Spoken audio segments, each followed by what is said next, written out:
Organika's electrolyte supplement actually accelerate your hydration?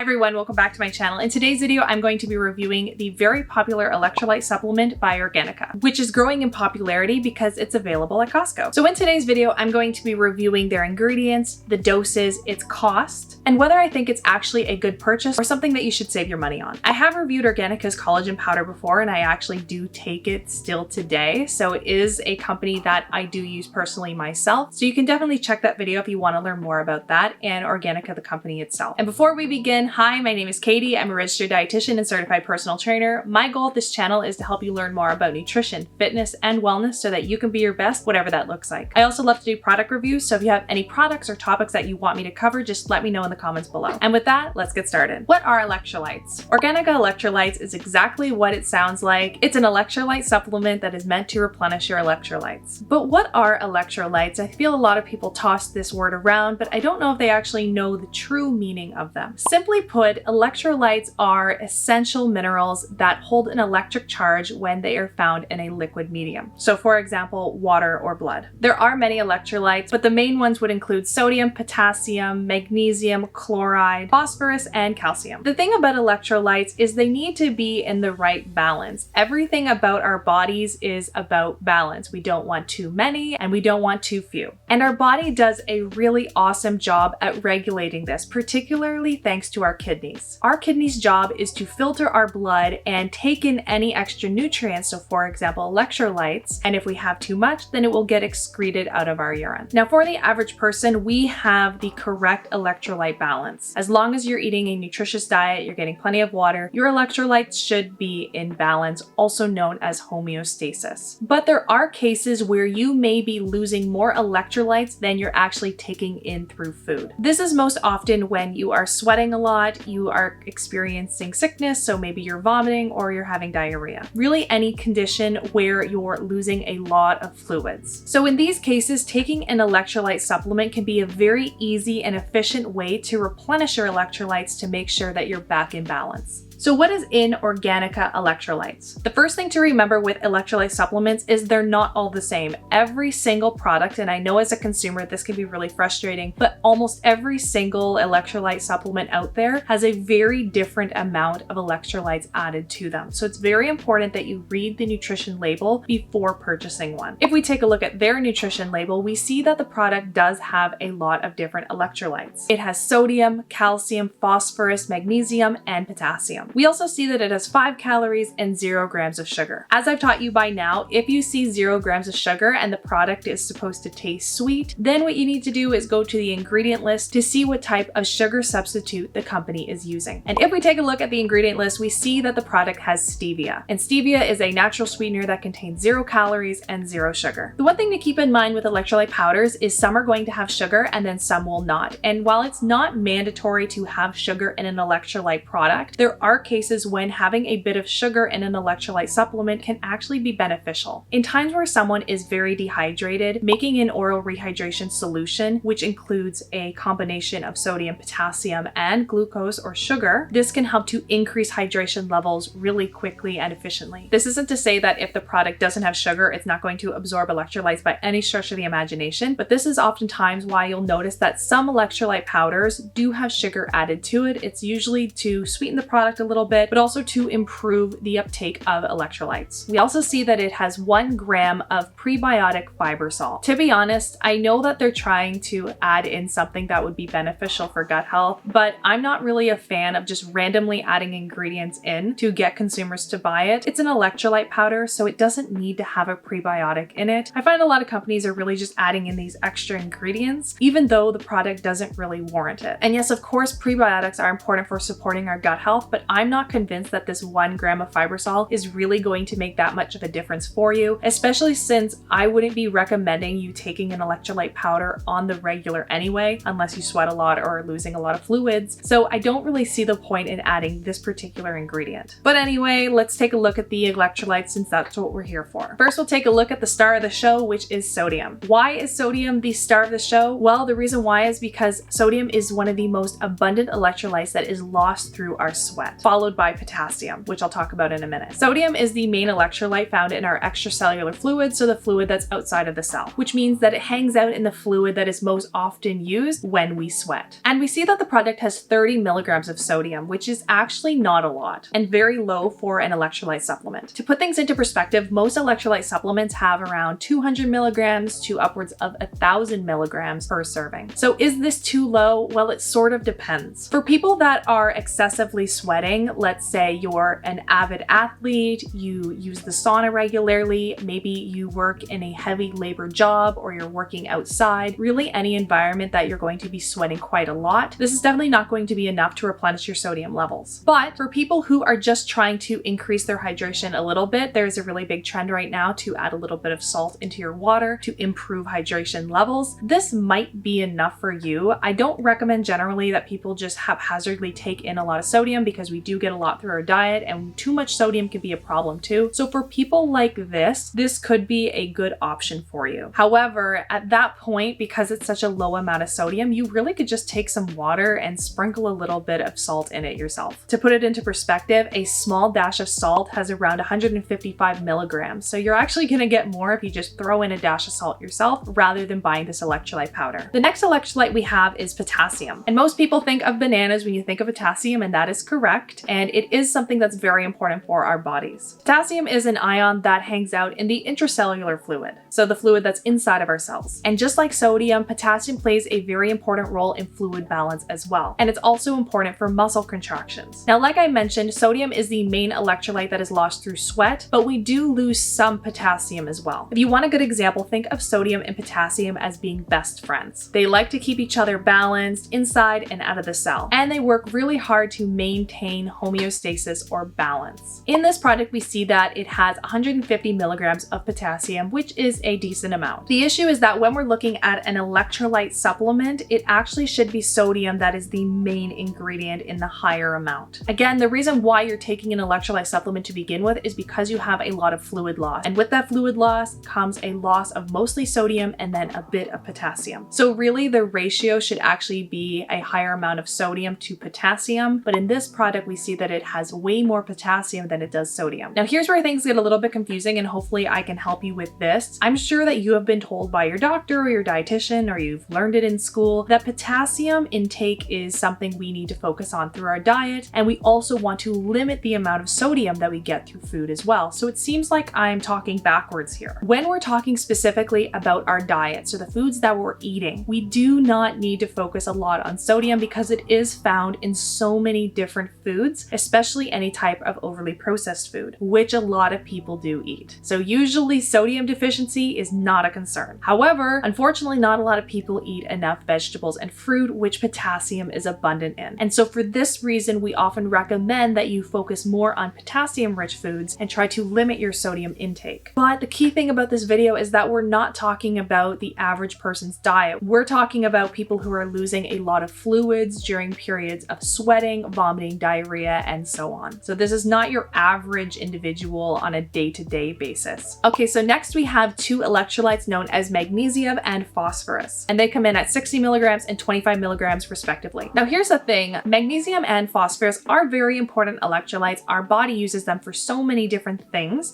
but when we're talking about someone who is losing a lot of fluids, magnesium and phosphorus aren't really the main concerns here. So they really don't need to be in electrolyte powders. So if you see an electrolyte powder out there that doesn't have magnesium and phosphorus, don't worry too much about that. That's not that important. Then we have vitamin C that comes in at 110 milligrams or 122% the daily value. Now, first things first, vitamin C is not an electrolyte and technically does not need to be in any electrolyte supplement at all. But I find a lot of companies do add vitamin C to a lot of their supplements as a little bit of an extra benefit, usually in the name of improving our immune health or supporting our skin health, which it might a little bit. But again, we're not taking electrolyte supplements usually every single day, so really not necessarily needed. Other than that, there really aren't that many ingredients of concern, and I do like the fact that Organika really keeps it simple here. Okay, so now let's talk about the cost. Depending on where you're going to be buying it, the cost is going to be different. But a lot of people buy it from Costco. You can also buy it from other types of grocery stores, so for example, Walmart, but I'm just going to focus on the Costco price because I'm always trying to make sure that you can get it as cheap as possible. According to their website, 2 packs of 30 sachets, so 60 in total, is $34.99 Canadian, which equates to about $1.80 $1.08 per sachet. If you're in the US, it's definitely cheaper than that. And I would say this is a pretty standard price for an electrolyte powder. Now, like always, whenever you look at the Costco prices online, they're actually more expensive than what you would get in person, so it definitely would be cheaper if you go into the stores. If you go directly to Organika's website, it's actually more expensive. It's $29.99 for 20 sachets, so a lot more expensive. This equates to about $1.50 per serving. So you can see it's a lot more, and definitely if you have a Costco membership, or even if you wanted to check out Walmart or any other place like that, you're probably going to get it cheaper than going to their actual website. Now, I have reviewed other electrolyte supplements in the past, particularly Liquid IV, and you also can get that at Costco for $39.99 for 30 servings. Honestly, if I were to compare Liquid IV to this Organika Electrolyte powder, I would recommend that you opt for the Liquid IV in most cases. You're getting a lot more for a very similar price. Okay, so let's talk about the pros of taking Organika Electrolytes. The first benefit is that it is third-party tested, so this helps to ensure consistency and quality of the product. The second benefit is that it does have a lower dose of sodium. This is also a disadvantage depending on the person, but if you're an individual that needs to reduce their sodium intake, or you're somebody who just wants to have an electrolyte powder that's going to help to slightly increase hydration, but you're not losing a ton of fluids, this could be a better option. Number 3 is it does come in convenient travel packets. Number 4 is that it has minimal ingredients, which I always love to see. And number 5 is it has 0 grams of sugar, so this is ideal for anyone that's trying to reduce their sugar intake or just doesn't want any sugar in their products. Okay, so now let's talk about the cons of taking Organika Electrolytes. The first con is that it has a low sodium content, so it can be a positive, but it can also be a negative depending on the person. If you are losing a ton of fluids, then I don't think this is going to be a high enough amount of sodium to really help replenish lost electrolytes, so I wouldn't recommend this in that case. The second disadvantage is its cost. For the cost that it's at, it's very similar to other electrolyte powders out there that actually offer a lot more. And the third disadvantage is just that I don't really think the added fiber sol is really necessary, and I don't think it's going to do much for you. So should you take Organika Electrolytes? Whether you take Organika Electrolytes is really up to you. I don't think it's the best electrolyte powder on the market, particularly because it's really low in sodium. It could be beneficial for people who want a little bit of extra hydration, but for people that are losing a ton of fluids, especially athletes or anyone again that's sweating a lot, I don't think this is going to be enough for you. If you do want some examples of other companies that would be very similar in price and have a better composition, I would definitely recommend Liquid IV, which I did a review on. Noon is also a good option. They come in little tablets. Bare Performance Electrolytes is a very good brand as well, and also Gnarly Nutrition. Okay, so now let's talk about my overall thoughts. Organika Electrolytes is a very convenient form of electrolytes that may help to slightly increase hydration levels. While it does have some really positive attributes, so for example, it is third-party tested, it has minimal ingredients, and it doesn't have any sugar, I don't think that it provides enough sodium to really be a top contender with all of the other electrolyte powders out there. Like I mentioned, I have reviewed Organika's collagen powder in the past. I absolutely love this product. I think it is really awesome. So this is not to say that Organika doesn't have great products, because clearly I still use their collagen powder today. So they do produce awesome products. I just don't think that this electrolyte powder is the best one out there, but I still love Organika as a company. So overall, I wouldn't recommend this electrolyte powder. I just think that there are better options that provide you with way more for the same price. And with that, I hope you enjoyed this video. Let me know in the comments below any other electrolyte powders you want me to review or other products. I would be more than happy to do so. And if you did enjoy this video, I would love it if you would like and subscribe to my channel so that you can stay a part of the community and continue to learn more. And I'll see you in the next video.